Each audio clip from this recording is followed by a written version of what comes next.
Dentro de poco serán bautizados en el Espíritu Santo. Juan los bautizaba con agua, pero ustedes serán bautizados en el Espíritu y en fuego. No salgan de Jerusalén hasta no ser revestidos, hasta que el Espíritu Santo no venga sobre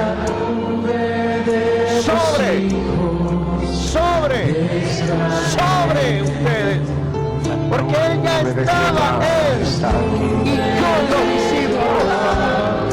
El Espíritu Santo ya estaba en el corazón de los discípulos, ya estaba con los discípulos, ya lo conocían.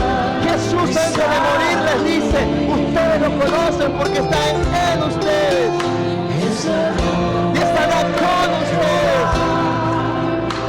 Pero antes de ascender les dice: pero el Espíritu de Dios vendrá sobre el Espíritu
pastor. La nube de Jehová está aquí.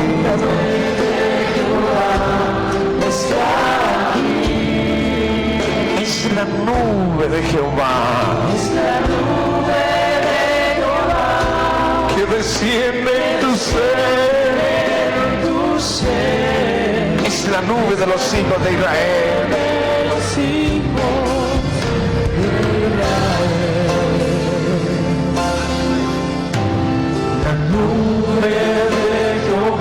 Está aquí.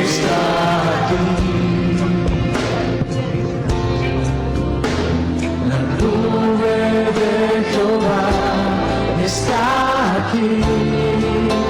Es la nube de Jehová.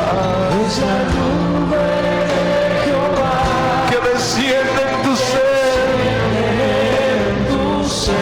Es la nube de los hijos de Israel.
Es la nube de los hijos de Israel.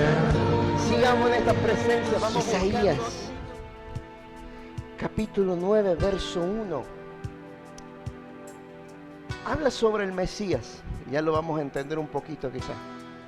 Pero dice su palabra en el verso 1. Sin embargo, ese tiempo de oscuridad y de desesperación no durará para siempre.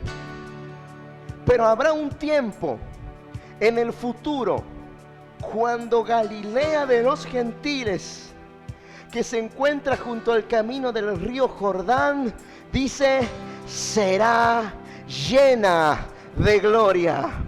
Quiero que volvamos a esa parte. Sin embargo, ese tiempo de oscuridad y de desesperación no durará para siempre. La tierra de Zabulón y Neftalí será humillada. Pero dice, pero habrá un tiempo en el futuro cuando Galilea de los gentiles, que se encuentra junto al camino que va del Jordán al mar, diga conmigo, será llena de gloria. Será llena de gloria. Esto habla del Mesías. Vamos a ponernos en contexto porque después habla del Señor, de su venida. Porque dice, el pueblo que caminaba en oscuridad verá una gran luz. Para aquellos que viven en una tierra de densa oscuridad, brillará una luz. Habla de cuando Jesús iba a hacerse presente allí en la tierra de Israel y caminar.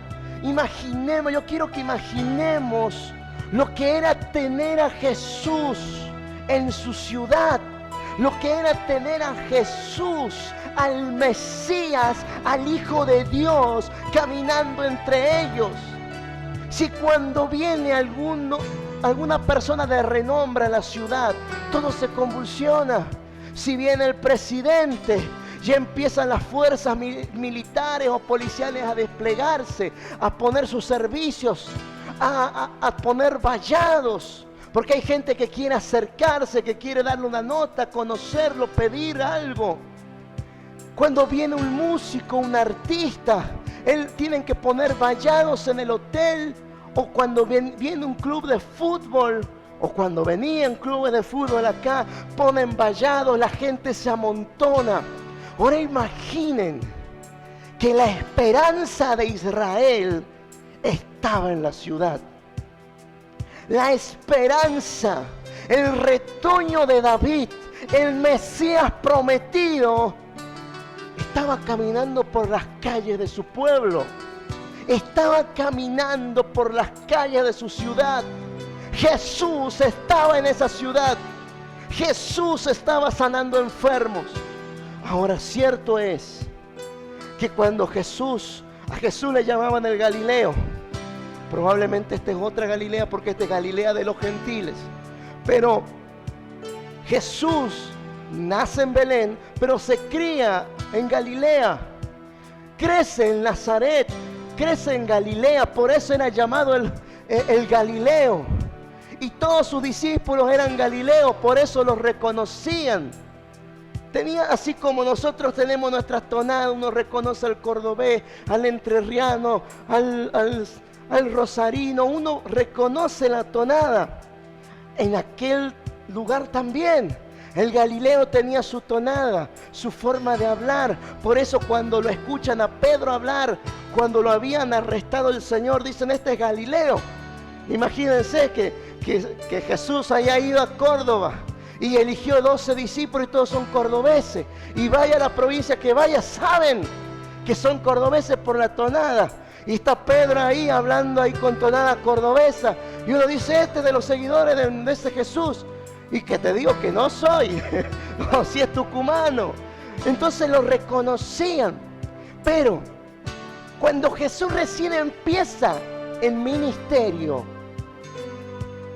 no fue aceptado por su gente. Capernaum, que es el lugar a donde se la conoce como la ciudad de Jesús, en primera instancia no lo aceptaron. Eran de esos pueblos cercanos, conocían quién era. Es como el otro día una persona conocida le pregunta a alguien de la tierra de donde es mi papá, ¿Y usted conoce a alguien de tal apellido? Sí, hay un montón, le dice. Entonces, es conocido y se empieza a correr la voz. Pero si este es el hijo del carpintero, si este es el hijo de José y María, que ahora se hace el Mesías. ¿De dónde salió rabino? ¿A dónde estudió? ¿De dónde sale maestro? Pero cuando él va a Jerusalén, o primeramente convierte el agua en vino en Canaán. Imaginen, ese es el primer milagro de Jesús. Convierte el agua en vino.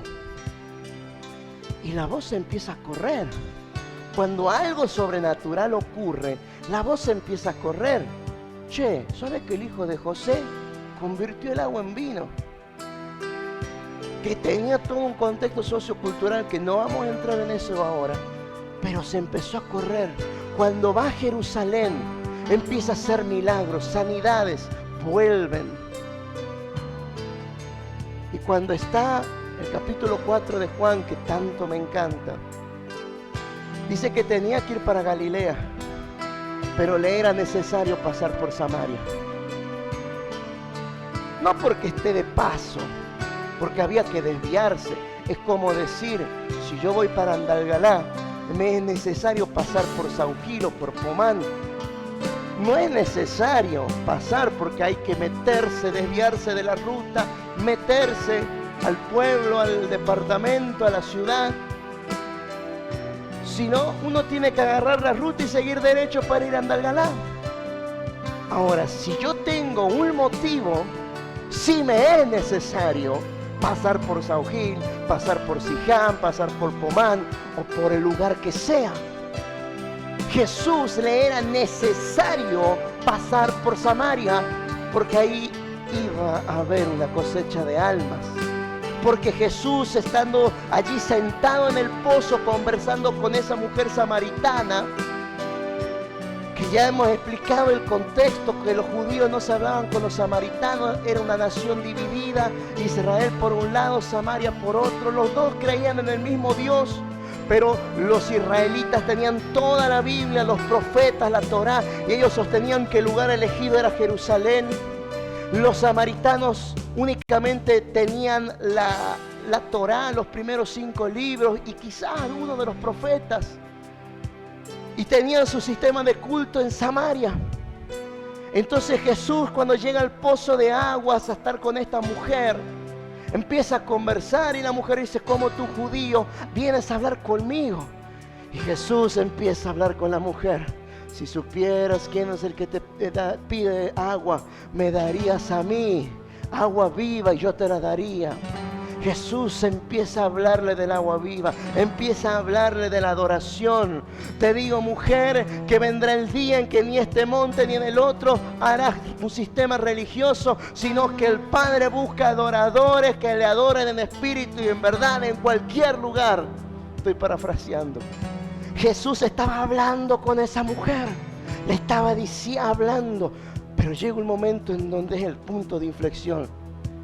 Y la mujer le dice, parece que eres rabino, parece que eres profeta, perdón. Y Jesús le contesta, ve y trae a tu marido.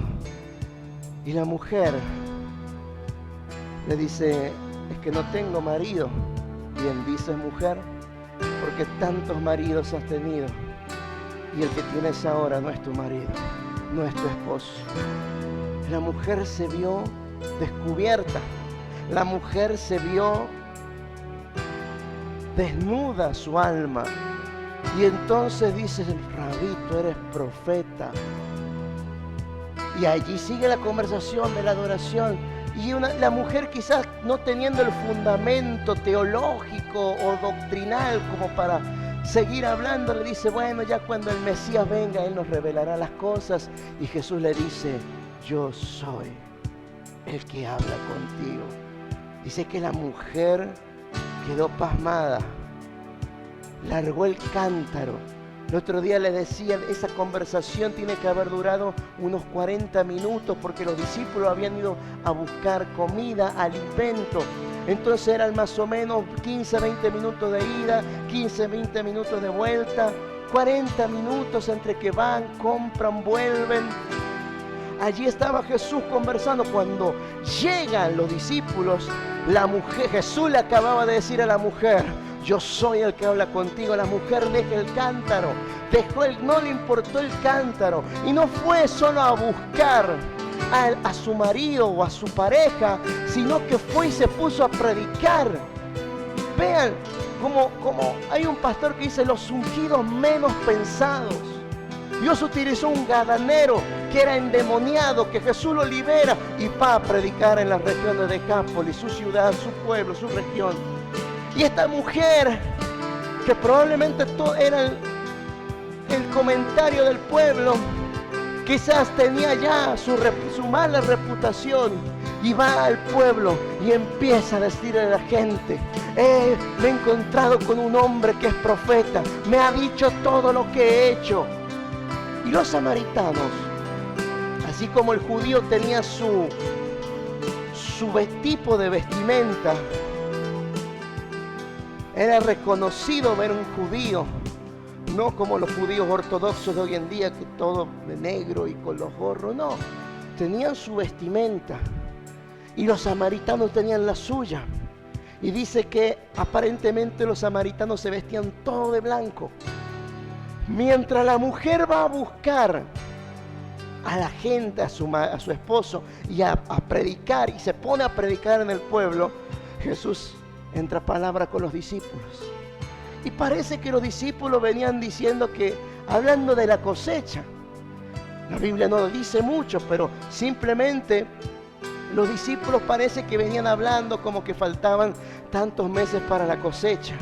Y Jesús salta en escena y les dice: ustedes dicen que faltan meses para la cosecha, pero yo les digo que los campos blancos están. Y podemos imaginar que esto sucedía, que Jesús estaba diciendo: los campos blancos están, cuando se empezó a ver una muchedumbre de gente que venía vestida de blanco. No eran judíos, no eran religiosos, no eran practicantes, era gente que era tenida por cerdos, por perros, por inmundos, por pecadores. Los samaritanos, allí venían, no sé, la Biblia no especifica cuánto habrán sido, 100, 200, 500 personas, pero allí del camino del pueblo a donde estaba el pozo, venía una multitud vestida de blanco. Cuando Jesús estaba diciendo: yo les digo que los campos están listos, los campos están blancos para la siega. Y allí venían los samaritanos vestidos de blanco y empiezan a conversar con Jesús, y Jesús les predica. Y luego los samaritanos le decían a la mujer: ahora ya no solo creemos por lo que tú dijiste, sino por lo que hemos visto, porque lo hemos visto, porque hemos escuchado lo que Él hace. Y lo hicieron quedar. Lo hicieron que Él tenía que ir a Galilea, pero lo hicieron quedar en Samaria. Lo hicieron quedar 2 días. La Biblia no dice cuántos milagros hizo el Evangelio de Juan allí. La Biblia no nos cuenta que predicó allí en Samaria, pero estuvo 2 días. Mientras era desechado por la gente de su ciudad, de su pueblo. Y Jesús dijo: no hay profeta que no sea honrado en su casa y en su familia. Pero esos samaritanos, esos cerdos, esos perros, esos pecadores, esos impíos, gentiles, como le llamaban los judíos, lo hicieron quedar en Samaria. Lo hicieron quedar en Samaria. Y Jesús empezó a hacer milagros allí. Lo hicieron quedar. Y esto es lo que tenemos que hacer: hacerlo quedar. Esos samaritanos no tenían la doctrina, ni la teología, ni la enseñanza que tenían los judíos. Es más, ¿cuál fue la predicación de esta evangelista, de esta samaritana? He conocido un hombre que parece que es profeta. Me ha dicho todo lo que yo sé. ¿Será el Mesías? Esa fue la predicación. No fue una prédica teológica, no fue y lo que estoy diciendo lo digo con autoridad, porque lo he leído de la misma palabra del doctor Pérez Millos. Él lo dice, alguien que es bien amante de la sana doctrina, bien rígido a aferrarse a las Escrituras. Él escribe en su exégesis de Juan: la prédica de esta mujer no tenía ningún argumento doctrinal ni teológico, solamente he conocido un hombre que me ha dicho todo lo que he hecho en mi vida y me parece que es el Mesías. Y la gente fue. No estuvo diciéndole, me habló de tal cita, de tal teólogo, no estuvo mencionando una doctrina, solamente un mensaje. Creo que he encontrado al Mesías.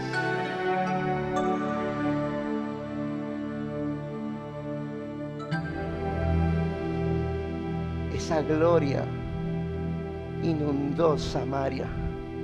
Yo creo que tendríamos que pedirle al Señor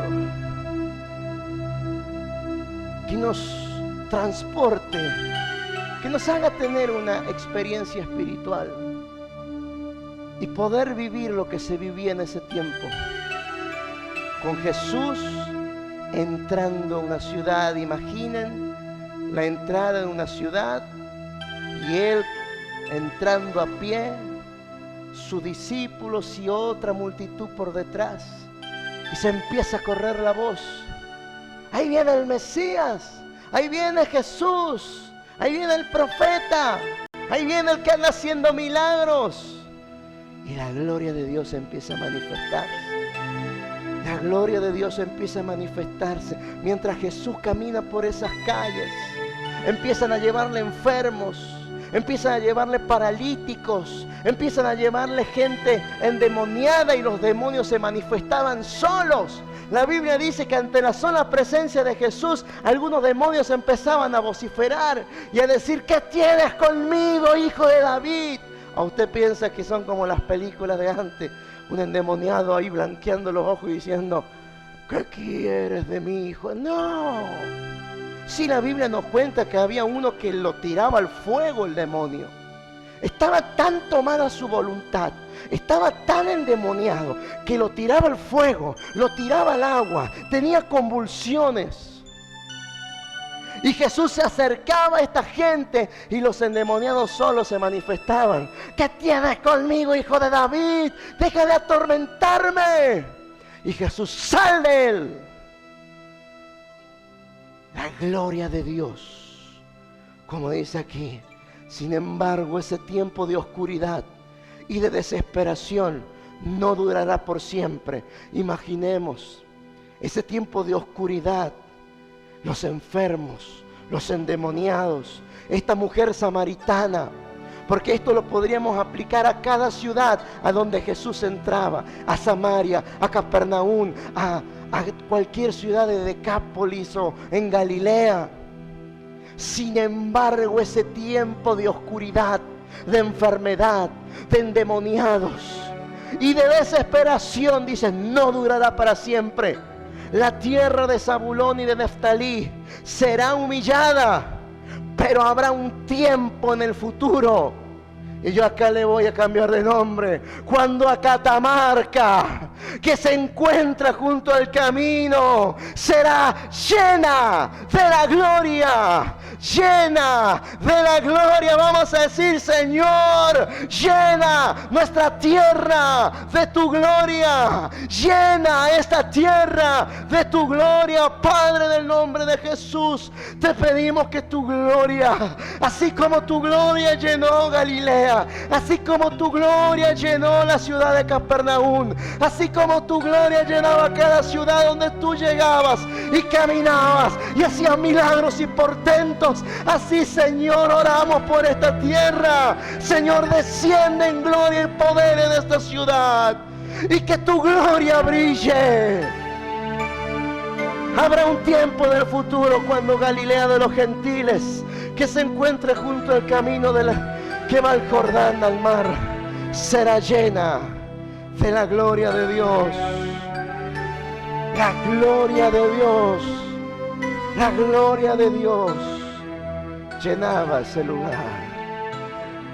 Imaginen la casa de Pedro. Ahora, cuando él vuelve a Galilea, ya habían escuchado de la fama de Jesús. Cuando él vuelve a Galilea, ya habían escuchado de los milagros, de que había convertido el agua en vino, de que había resucitado muertos o sanado ciegos, mudos, paralíticos, que los endemoniados se sanaban, que los demonios huían. Ya habían escuchado, ya su percepción había cambiado, porque al principio en Capernaum no los quisieron. Pero allí en el capítulo 5 de Juan, o al finalizar, mejor dicho, el capítulo 4 de Juan, más precisamente, ellas los recibieron. Ahí los recibieron en Capernaum. En Capernaum. Allí tenía la casa Pedro. Y como alguna vez predicó el pastor Rodríguez, si alguna vez nos hemos puesto a pensar a dónde Jesús tenía su cama, recostaba su cabeza en alguna almohada, tenía su muda de ropa, alguna silla para sentarse, alguna lámpara de aceite para iluminarse. Sí, Jesús dijo, el Hijo del Hombre no tiene a dónde reposar su cabeza, pero porque iban de ciudad en ciudad. Pero cuando terminaban ese recorrido, volvían a Capernaum. Y Jesús reposaba en la casa de Pedro. ¿Por qué? Porque así como lo habían rechazado al principio, ahora lo hicieron quedar. Vean si Dios no es un Dios de segundas oportunidades. Lo hicieron quedar en Capernaum. Dice que estuvo horas sanando. Cuando llega a Capernaum, la esposa de Pedro estaba enferma con fiebre. Y allí Jesús la sana. Y la mujer inmediatamente se puso de pie y dice que se puso a servirles. Les habrá preparado un guiso, habrá hecho pan, no sé, pero la cuestión es que se puso a servirles. Y la gente se enteró que Jesús estaba en la casa de Pedro. Yo quiero que imaginemos esa casa, alguna casa antigua, hecha quizás de piedras o de adobe, un techo quizás, no sé, de caña, con barro. Y empezaron a traer los enfermos, empezaron a traer gente paralítica, ciegos, mudos, endemoniados. Y Jesús los empezó a sanar. Los empezaba a sanar. Y estuvieron hasta horas tardes. Jesús sanando. La gloria de Dios en la casa de Pedro. Esa gloria de Dios que llenó el tabernáculo del desierto, esa gloria de Dios que llenó el templo de Salomón, la gloria de Dios que se manifestaba en forma de nube, ahora estaba en la casa de Pedro. Jesús, el Verbo, la palabra hecha carne de Dios, del Padre, el Logos, estaba allí sanando en la casa de Pedro. Allí lo hicieron quedar. Allí se sintió amado. Ojalá Dios nos permita poder algún día viajar a Israel y conocer Capernaum. Hay fotos que uno llega a encontrar, videos, y en la entrada de Capernaum sigue siendo un pueblo, se sigue manteniendo como atracción turista, pero en la entrada hay un cartel que dice Capernaum, la ciudad de Jesús, porque ahí lo hicieron quedar, ahí lo amaron, ahí lo apreciaron. Y a donde Jesús no se sentía amado, a donde no lo recibían, no porque, ay, qué sentimental era Jesús, no, es Dios, y Dios respeta. A donde no lo recibían, pocos milagros hizo y siguió de largo. Jesús les dice a los discípulos, yo los envío, les doy autoridad sobre los demonios, sobre las enfermedades. Dice, a donde los reciban, allí quédense. Y la bendición de ustedes caerá sobre esa gente. Cuando entre a una casa, digan shalom, la bendición. Pero a donde no lo reciban, sacudan el polvo de sus calzados, váyanse a otro lado. Y la bendición que iba a ser para ellos, va a ser para ustedes. A donde no se lo recibe, la gloria va para otro lado. Su presencia va para otro lado. Tenemos que conquistarlo. Y lo que voy a contar no es hablar de mí, es hablar de Él. Cuando uno lo busca, a veces Él se hace desear un poco, porque está viendo si realmente queremos buscarlo o si vamos tan solo detrás de una experiencia. Él está. Nadie dice que Dios no está. Si Él prometió, yo estaré con ustedes hasta el fin de los días. Él está con nosotros, no nos deja. Pero que Él se manifieste es otra cosa. Y a veces pasa que quizás Él nos prueba. Y cuando vamos a orar al secreto, pareciera que su gloria no está. Pareciera que nuestras oraciones no son escuchadas. Pero hay algo muy cierto. Y es que cuando salimos de la habitación, se nota el cambio. Desde niños, mi madre de niña y yo también de niño, siempre hemos tenido un amor especial por el Espíritu Santo. Siempre hubo algo particular. Siendo niño, trataba de buscar a Dios como podía, repitiendo rezos, pero a mi forma.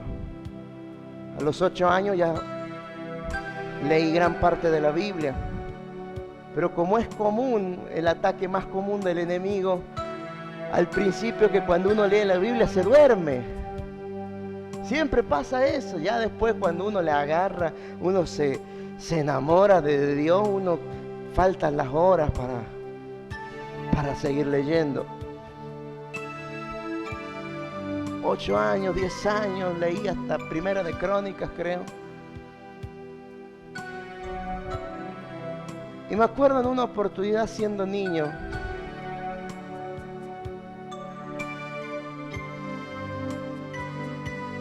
tipo 1 de la mañana habrá sido,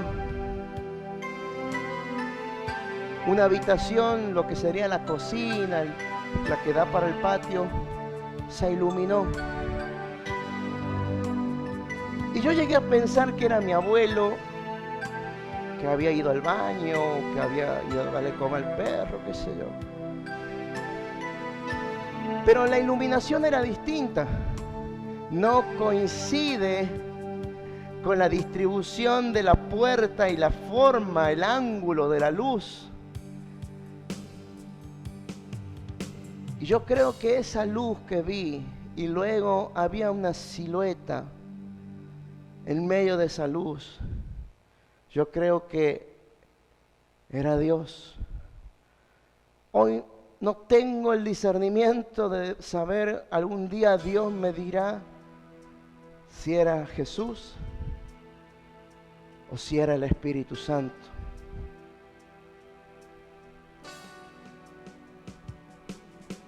Desde niño uno tiene esa inclinación a buscar de Dios, pero ya cuando uno empieza a crecer, los amigos, los compañeros, las distintas atracciones del mundo nos empiezan a alejar un poco. Pero yo creo que siempre está. Creo que siempre está eso de buscarle. Que si habrá un Dios, que si existirá. Pero cuando empezamos a buscar de Dios, cuando empezamos a buscar del Señor, empezaron las manifestaciones de su gloria. Empezaron las manifestaciones, las experiencias espirituales. Es que si está el Señor, las manifestaciones tienen que ocurrir, a no ser que nosotros se la impidamos por incredulidad, porque no creemos o porque nos resistimos a aceptar tales manifestaciones. Pero si está el Espíritu de Dios, las cosas tienen que ocurrir. Y el Señor siempre nos ha llevado con mi madre detrás del Espíritu. Es como que el Espíritu Santo nos tomó de la mano. Vengan. Y estando en la Iglesia Católica nos llevó a la renovación carismática. Y ahí empezamos a conocer del Espíritu. Y nos empezaron a mostrar, a hablar de las sanidades. Y veíamos que la gente se caía al piso. Y otros hablaban en lenguas. Y otros cantaban cánticos inspirados. Cantaban en lenguas. La gente se sanaba. Contaba experiencias espirituales de sanidad interior. Y había gente que cuando vivía esa sanidad interior, revivía el momento en donde fue herida. Cuando aquella mujer fue violada, maltratada, allí en ese momento de sanidad interior, es como que revivió ese dolor, pero entró a perdonar. El Espíritu Santo le dio la fuerza. Yo perdono a ese hombre, lo perdono, lo perdono. El Espíritu Santo se estaba manifestando. Recuerdo también que había un momento en que hacíamos silencio. Entonces cuando el Espíritu Santo empezaba a moverse, 1, 2 o 3 personas empezaban a hablar en lenguas por turno. Y esta hablaba en lengua y empezaba requetenderebecaya, senderabacaya, soarabacaya, y otro interpretaba y decía, así dice el Señor, y empezaba a hablar. Y luego empezaba una adoración en lenguas. El mover del Espíritu. El mover del Espíritu. Y con mi madre empezamos a buscar de Dios. Y nos encerrábamos, íbamos ahí al living de casa y empezamos a cantar esos coritos. Dios mío eres tú. De madrugada te buscaré. Gloria a Jesús, el Señor, el Cordero de Dios. Y saben, las primeras veces que hacíamos eso, se escuchaban como piedras que corrían por el techo. Se escuchaban que le pegaban piñas a las paredes. Y si mal no recuerdo, alguna vez empezó a temblar un poco la mesa, la silla. Era el enemigo que se resistía, que no quería soltarnos. Pero nosotros seguimos orando, seguimos clamando, seguimos glorificando al Señor, adorándole, que su gloria llene la casa. Y eso ya después ya no pasaba. Recuerdo una noche que me quedé horas en el Espíritu. Me quedé adorándole, acostado en cama. Y me quedé con mi guitarra cantando esa canción. Dios mío eres tú. De madrugada te buscaré.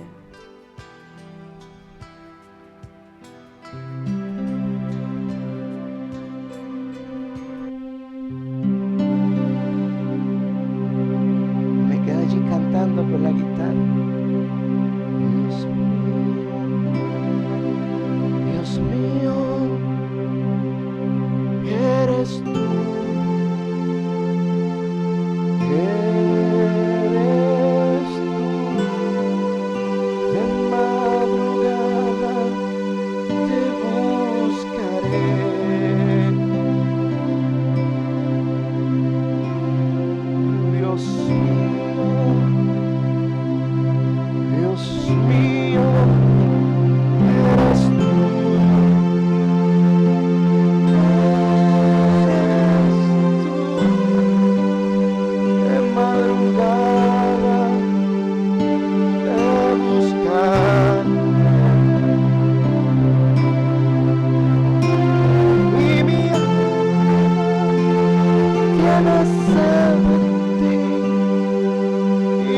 corazón te anhela en tierra seca y áridas de aguas no hay.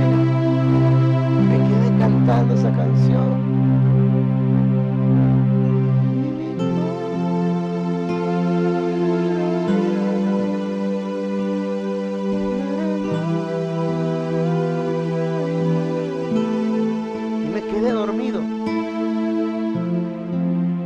Hecho la guitarra a un lado, pero yo seguía cantando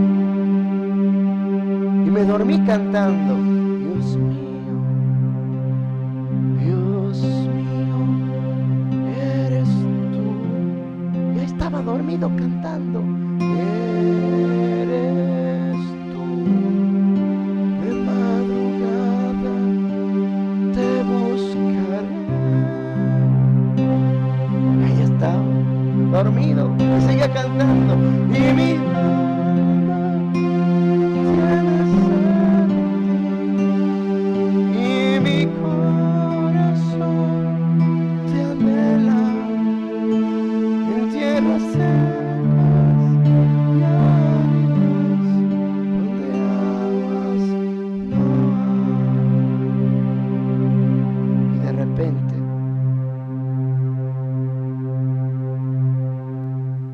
repente, entre despierto y dormido,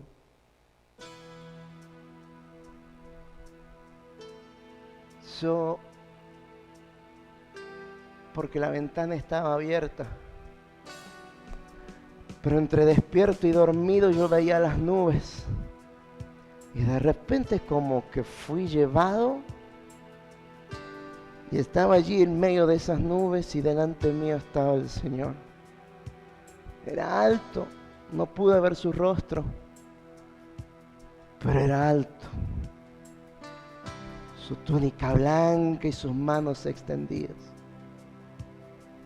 Y yo seguía cantando. Dios mío, eres tú. Mi alma tiene sed de ti. Mi corazón te anhela. Era un niño de 12, 15 años. Y lo buscaba con hambre, con pasión. Y llegaba a pasar 4, 5 horas buscándole. Y no me importa que me digan que es una exageración, que sos un loco, que perdiste los años de tu juventud en una religiosidad. No me importa. No me importa lo que pueda decir aún gente conocida y de autoridad, de que eso es algo exagerado, que eso fue de un tiempo. Eso era buscar a Dios con pasión. Eso es el primer amor.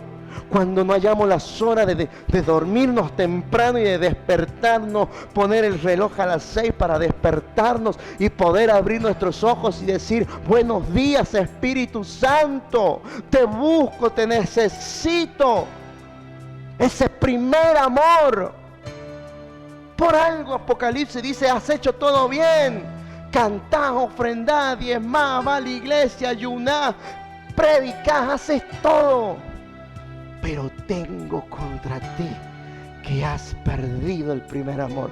No sé quién está conectado, no sé quién me escucha por la radio, pero tengo contra ti que has perdido el primer amor. Ciertamente el libro de Proverbios dice: el que dice, es una necedad el que dice los tiempos pasados eran mejores.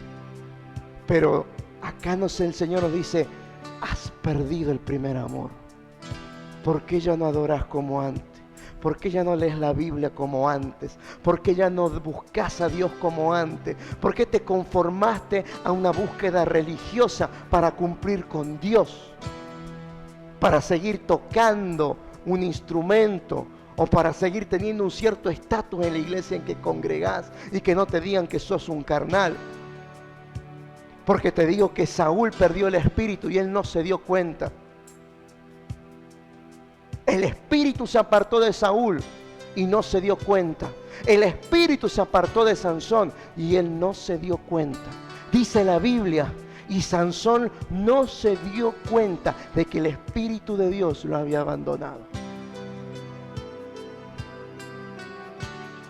Es necesario volver al primer amor. En esas tardes en que me encerraba a buscar a Dios, hubo ocasiones que mi madre abrió la puerta y no entendía cómo podía estar ahí. Porque dice que era como, no es pesadez, no, era como algo pesado que no se podía respirar. Y yo ya estaba adorando. Le danzaba en el secreto, ponía las canciones de Marcos Witt, cantaba, danzaba, me arrodillaba, me tiraba al piso, ponía un CD de Marco Barriento, empezaba a cambiar, leía la Biblia y allí estaba y el Espíritu venía, me bautizaba. En momentos temblaba, en otros momentos era su presencia como que me inundaba, como si un río brotara de mi corazón. Pocas veces experimenté el fuego. Por lo general es como si un río se desprendiera de acá y empezara a recorrer todo mi cuerpo.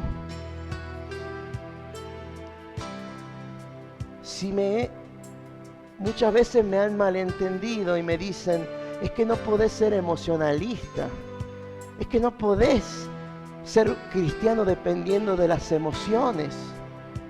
Pero lo que sucede es que cuando uno ha conocido la gloria de Dios, cuando uno ha experimentado la presencia de Dios, no quiere otra cosa. Es como cuando uno prueba algo bueno, no quiere cambiar. ¿Vieron cuando, perdonen la comparación, pero cuando nosotros encontramos, por ejemplo, una carnicería que tiene buena carne, y uno va a esa carnicería, y cuando le empiezan a dar la carne de segunda, ya uno se va, no, acá ya me están dando carne fe, y uno busca otro lado, porque uno se acostumbró a comer buena carne, buen asado. Cuando uno busca para tomar un buen vino, y uno no va a comprar, con todo respeto lo digo, un vino en caja, porque uno quiere saborear un buen vino. No es para emborracharse, no es para mezclarlo con priti o cualquier otra cosa, no, es porque uno ha probado el buen vino y sabe lo que es tomar un buen vino y lo disfruta. Cuando uno tiene la posibilidad de comprar un buen pantalón, una buena camisa, va y la compra porque sabe que va a durar mucho más. Entonces, cuando uno prueba algo bueno, uno no quiere lo de menor calidad. Jesús dijo del vino nuevo y el vino viejo. Es necesario el vino nuevo para odres nuevos, pero dice, pero el que prueba el vino viejo, dice, este está bueno. Uno se conforma con el vino nuevo, pero uno que sabe de vino dice, este vino es cosecha 87 de las estancias de Mendoza, lo tengo guardado hace 10 años en casa y hoy es la oportunidad para abrirlo. Cuando uno prueba algo bueno, uno no quiere volver atrás. Y cuando uno prueba la gloria de Dios, uno no se conforma, y perdónenme, con un cristianismo a medias. Uno no se conforma con ir a la iglesia nomás. Uno no se conforma con leer un devocional o 5 versos. Uno no se conforma. Uno quiere más de su gloria. Y cuando uno siente que esa comunión se ha visto cortada por un pecado, por un error o por lo que fuera, uno se siente morir. Es lo que sentía David cuando pecó con Betsabé. Y en el Salmo 51 escribe, el 32 escribe, mis huesos se secaron noche y día. Porque él se sentía lejos de la presencia de Dios. Tenía un pecado oculto. Sabía que había asesinado, sabía que había adulterado y tapó ese pecado con tierra. Lo metió debajo de la cama. Pero un día viene el profeta y le dice: Rey, ¿sabes que un hombre tenía una sola ovejita? Y vino otro hombre que tenía muchas ovejas. Y este adinerado le gustó la ovejita de este hombre solo, que la cuidaba, la amaba, la tenía de mascota. Dice que la hacía sentar a que coma de la mesa. Y este hombre de dinero dijo: quiero esa oveja. Claro, la vio adiestrada, amaestrada. El dueño la llamaba y venía corriendo, se paraba. Y este hombre dijo: yo quiero esa oveja. No son como estas, no me dan bolilla. Quiero esa oveja. Y lo obligó y mató al dueño y se quedó con la oveja. Y el rey se enoja y dice: ese hombre tiene que morir. Y el profeta Natán le dice: tú eres ese hombre. David se quedó, porque tú adulteraste con Betsabé y mataste a su esposo. Saúl hubiera dicho: ay, es que el pueblo no me llevó a la guerra y yo fui débil y vi la mujer y pasó lo que pasó. Pero David rompe su vestidura. Yo pequé, mis huesos se quebrantaron noche y día. Yo pequé, y empieza a escribir el Salmo 51, empezó a orarlo ahí y a decir: Señor, yo pequé, soy pecador desde el vientre de mi madre. No me quites tu presencia, tu Espíritu Santo, no me apartes de tu presencia. Él sabía lo que era la gloria de Dios y sabía lo que era estar muerto espiritualmente. Los que hemos probado su gloria, no nos conformamos con un cristianismo a medias. Los que hemos probado su gloria, los que hemos recibido su visita, no nos conformamos, y lo digo con mucho respeto, y si se quieren ofender, oféndanse, pero no nos conformamos con una oración de 10 minutos. Porque nos hemos hecho adictos a su presencia. El ser humano tiene esa tendencia. Algunos son adictos a la coca, a la gaseosa. Muchas veces hay gente que señala al que es adicto a la cocaína, a la marihuana, pero es adicto a la coca, es adicto a comer comida llena de grasa. Hay distintos tipos de adicciones. Tenemos esa tendencia. A todos nos gusta algo. Una gaseosa, una comida. A todos nos gusta algo. Pero cuando hay algo que ya empieza a ser un exceso y uno no lo puede dejar, se convierte en una adicción. ¿Y qué adicción más sana que la de su presencia? ¿Qué adicción más sana? Y no me importa que me llamen loco, no me importa que me llamen: ya te pasaste de rosca, Alejandro. Quizás muchas veces no hablo de esto porque no quiero hablar de mí, pero no estoy hablando de mí. Estoy hablando de Él. Estoy hablando de lo que Él hace, de lo que Él puede hacer en nosotros si le buscamos. De lo que Él puede hacer por nosotros si clamamos, si le deseamos, si verdaderamente queremos tener comunión y una vida distinta, apasionante con su presencia.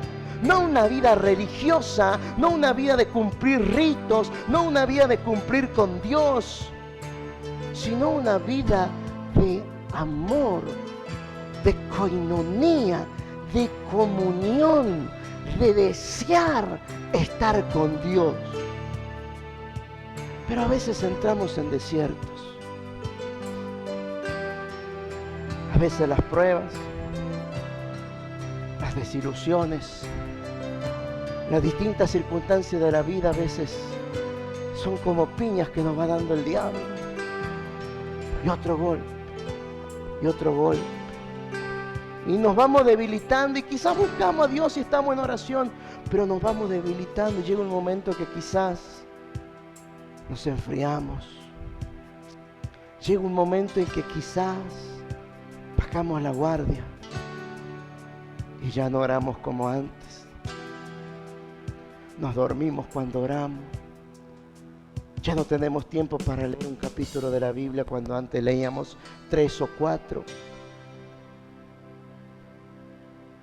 No se entiende mi cansancio. Ciertamente lo entiendo. Pero mañana habrá otro día para redoblar fuerzas.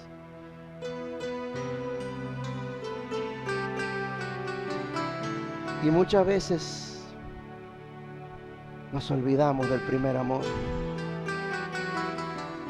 Y ya no nos despertamos 2 horas antes de ir al trabajo o al instituto o a la escuela para orar, porque estamos tan cansados que nos despertamos media hora antes, que nos da tiempo para cambiarnos así nomás, desayunar a las apuradas e ir a cumplir nuestra obligación.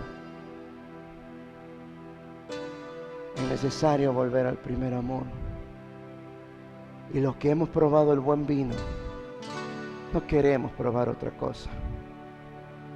Como se dice aquí en Argentina, no nos venda gatos por liebre. ¿Saben por qué viene ese dicho?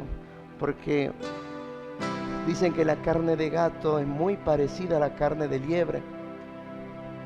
Y hubo un tiempo en donde la carne de liebre era muy buscada. Entonces algún pícaro, algún vivo argentino nuestro,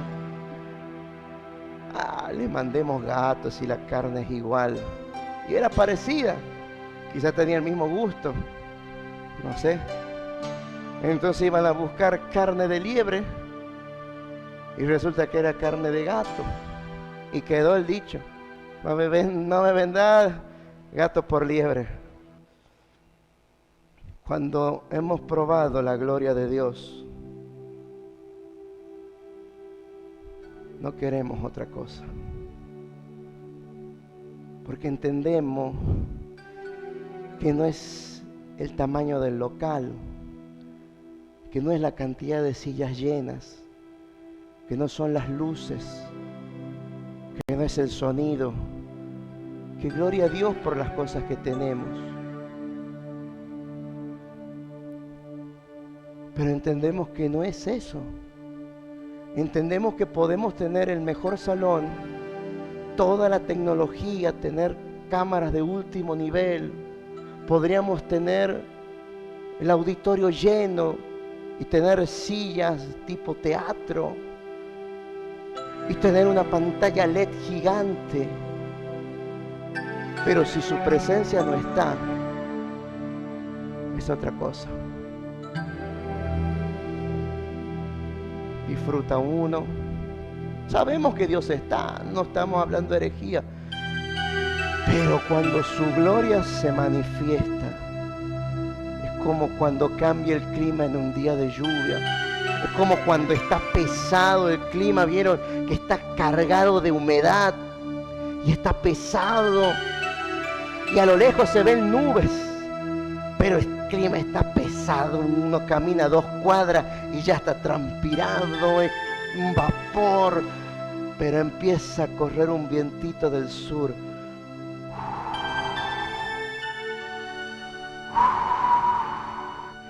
Y empieza a cambiar la atmósfera y viene un viento fresco y de repente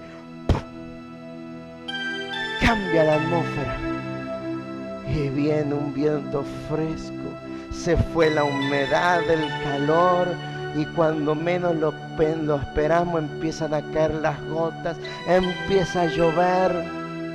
Así es la presencia de Dios. Empieza su silbo apacible.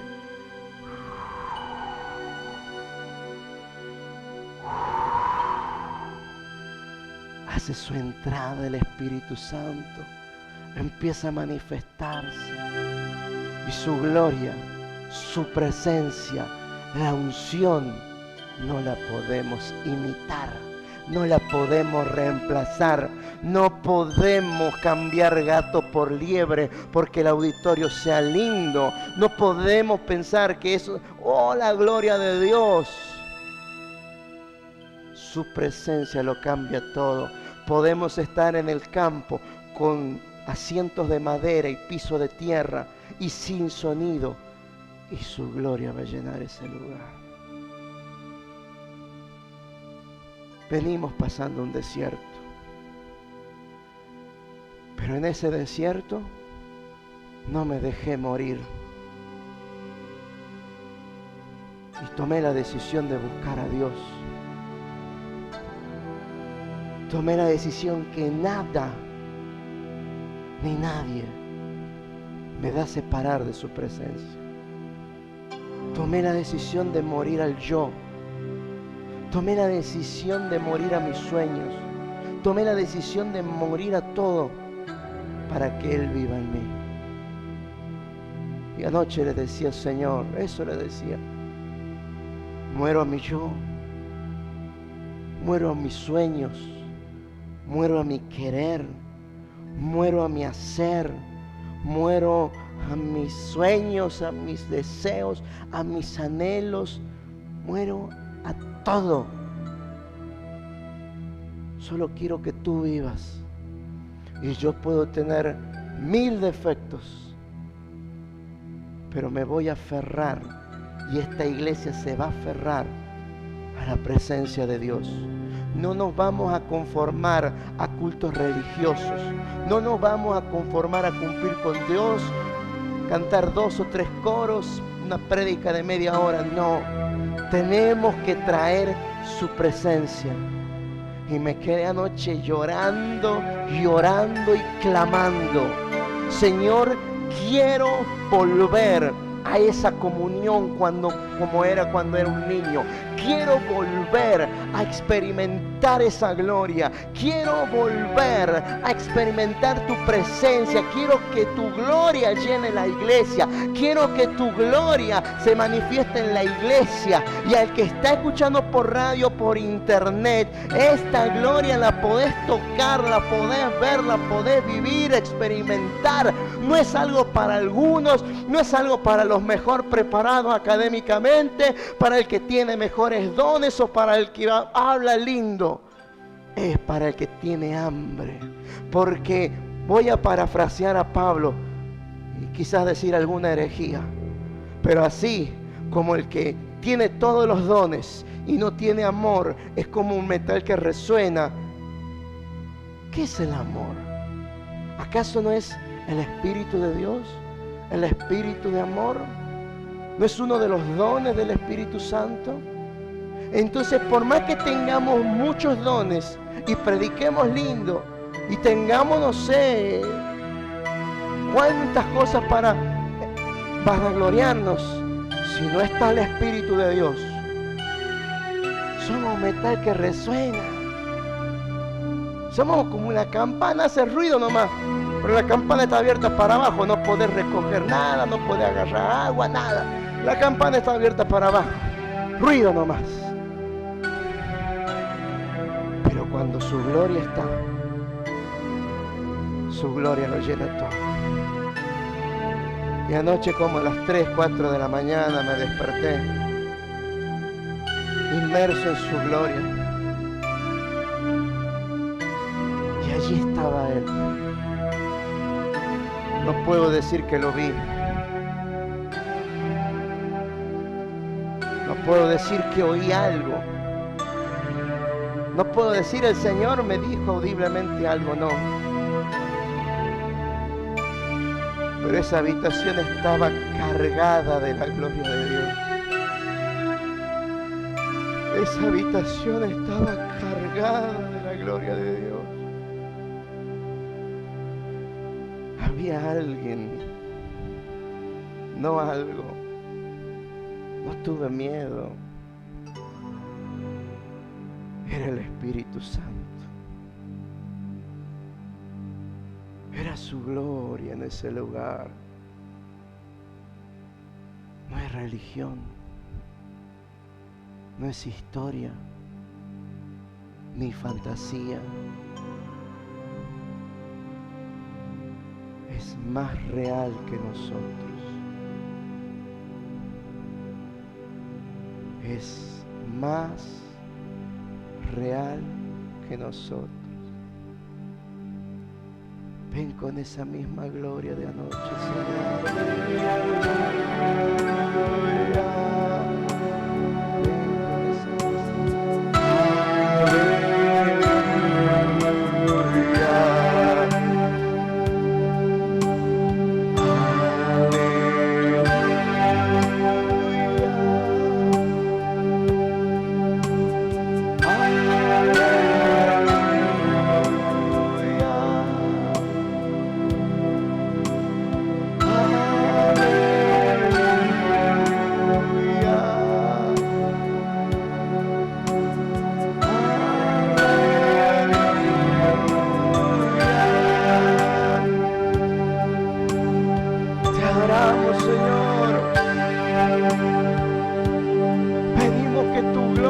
En este lugar, Señor, queremos conquistarte como lo hizo Capernaum, como lo hizo la gente de Capernaum.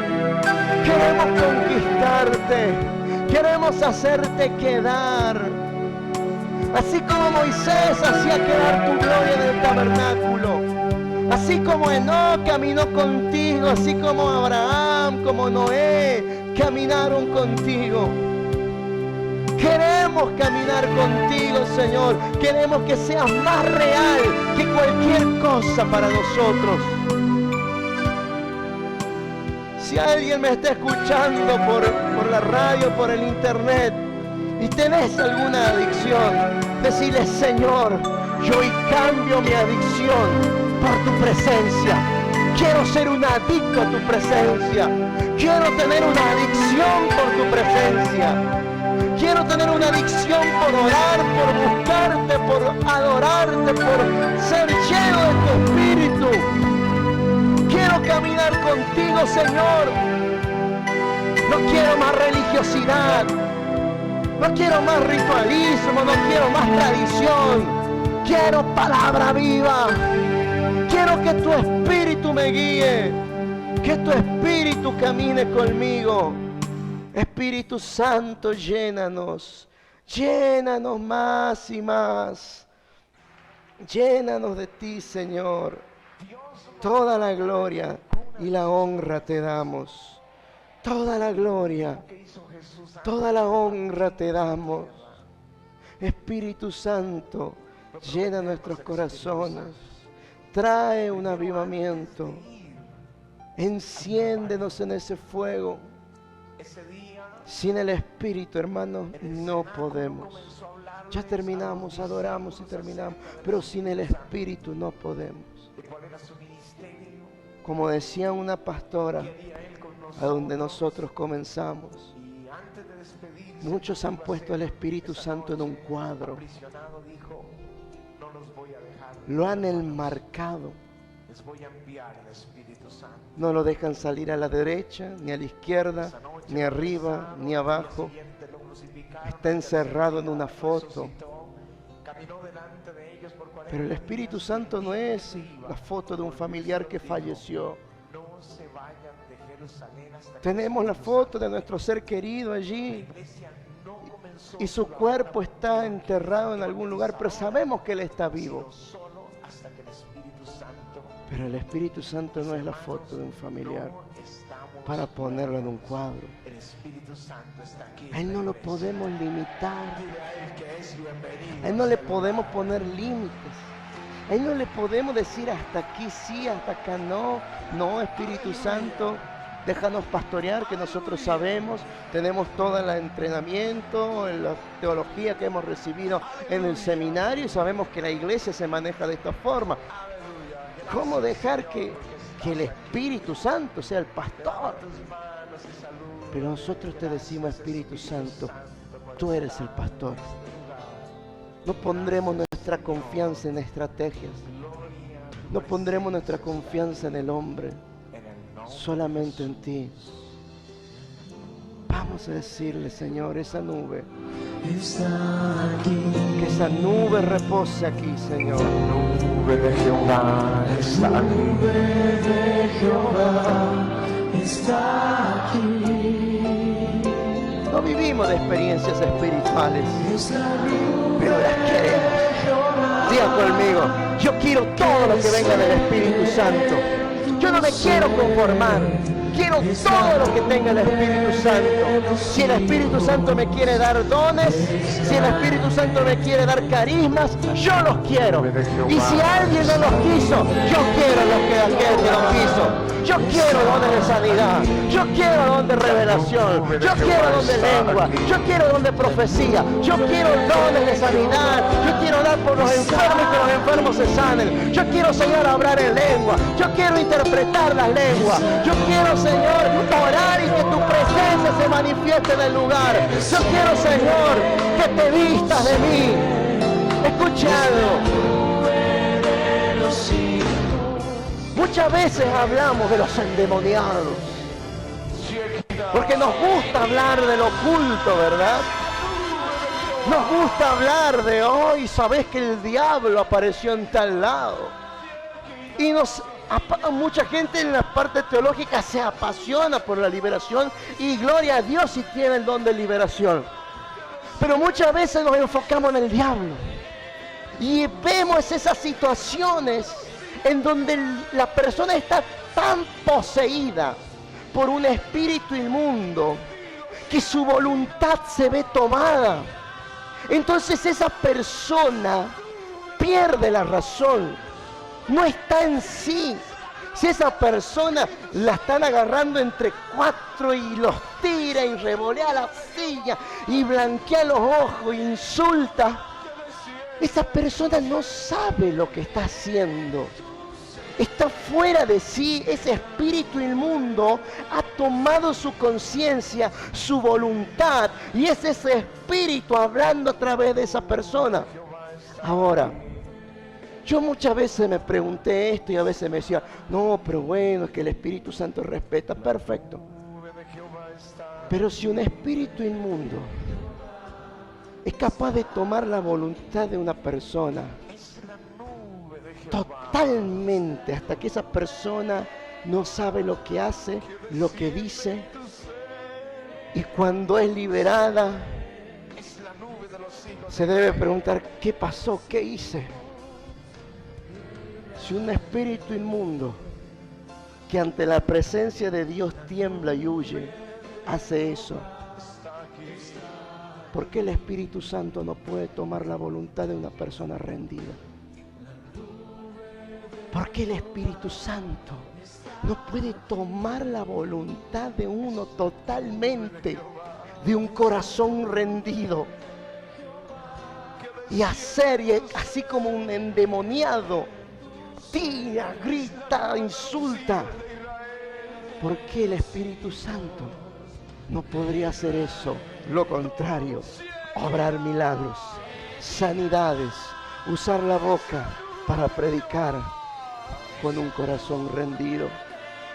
Digámosle, Señor, yo te rindo mi corazón. Espíritu Santo, doblégame. Doblégame, Espíritu Santo. Espíritu Santo, doblégame. Doblégame. Doblégame, Espíritu Santo. Yo te rindo mi corazón. Yo te rindo mi voluntad. Te rindo mi querer, te rindo mi hacer, te rindo todo lo que quiero, lo que sueño, lo que anhelo, te lo rindo. Te rindo mi boca, mi hablar, mis ojos, lo que veo, mi pensamiento, mi mente, mis emociones te las rindo, mi corazón, mis sentimientos te los rindo, todo mi cuerpo, toda mi alma, todo mi espíritu se rinde ante ti. Quiero ser tuyo. Quiero ser tuyo. Quiero ser tuyo. Doblégame, Espíritu Santo. Doblégame. Lo apresaron, al día siguiente lo crucificaron, al tercer ahí día mientras adoramos, resucitó, ya terminamos. caminó delante de ellos por 40 días y el día en que se iba, volvió y se los dijo. no Doblégame. se vayan de Jerusalén hasta que el Espíritu Santo Doblégame, venga. dígale, doblégame, La Espíritu iglesia Santo, no doblégame. comenzó su labor evangelizadora, Doblégame. sino solo hasta que el Doblégame. Espíritu Santo vino. He probado Mis tu hermanos, gloria y no quiero otra cosa. estamos huérfanos. He probado El tu Espíritu presencia y no Santo está quiero aquí en otra la cosa. iglesia. Dile a He él que es probado el bienvenido Espíritu a este del lugar. Espíritu y no quiero otra cosa. He probado tu Aleluya. presencia y no quiero otra cosa, Aleluya. Señor. Te quiero a ti. Trae esa gloria a este Aleluya. lugar. Allá en tu casa, orale, levanta tu brazo, Gracias, arrodillaste, Señor, porque tírate al estás piso. aquí. Pero adorale. Levanta tus manos y saluda. Y decirle, yo te rindo mi ser. Santo, por Espíritu estar Santo, en este doblégame, lugar. te rindo mi Gracias, voluntad. Señor. La nube Tu de presencia Jehová está aquí. está En el nombre de aquí. Jesús. Te adoramos, Señor. Está aquí. Nube de Jehová está aquí. El domingo vamos a ver la promesa que el Señor nos ha traído. Pero les digo, el día que la gente empiece a llenar esta iglesia, vamos a tener que ministrar y ministrar y ministrar y que el Espíritu Santo haga lo que Él quiera hacer. Nos tendremos tirados en el piso, hablando en lenguas, llorando, Nube de Jehová. quebrantados. Haz como tú quieras, Espíritu Santo. La nube de Jehová. Nube de Jehová está aquí. La nube de Jehová está aquí.